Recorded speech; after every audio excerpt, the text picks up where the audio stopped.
Mbote na mandeko baza branché na clebois.com o ezali je pense que na clebois officiel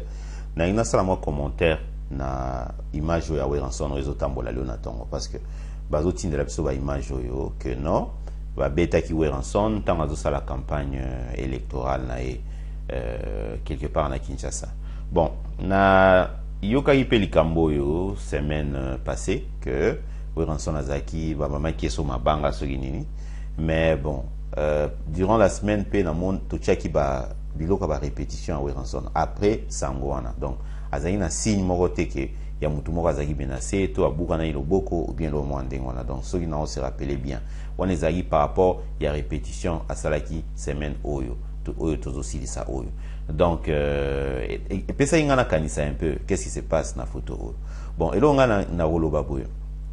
izake tozo zo photo zo tambola lelo na Facebook na évité bon bateau bazo kabola yango ce qui ça na raison ni mais il y a une autre chose na lingi boye beza que Weranson en 2011 à salaki accident na azao kende si je me rappelle bien azaki na nzela bandundu ba il fallait basala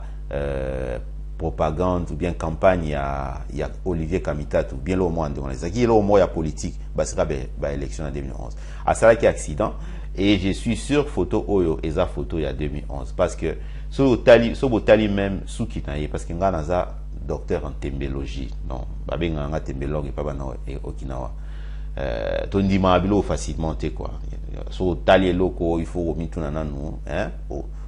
mituni nanu ba ke so cheli on nanu tembe nde nazo mona souki o Weranson naza na mikolo est-ce que souki yango donc eza lokola yango te et puis je suis sûr photo oyo eza photo oyo tango Weranson a salaki accident wana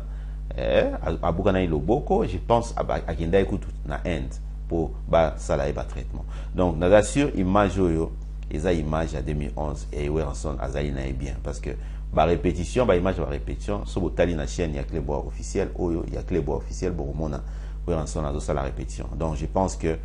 ezali image ya kala ba ramasa en internet bazo meka ko kabolango pona koloba que botala nde ba beta Weranson ba buki loboko botala eta kono donc eza commentaire ngai de la nation ngana sala donc ba oyo ba yebi koleka ngai oyo peut-être ba monique eza solote makamwa zoloba to baza d'accord te na ngana zoloba bocha ba commentaire totala kasi soki to vérifier soki ba bino koloba eza sommet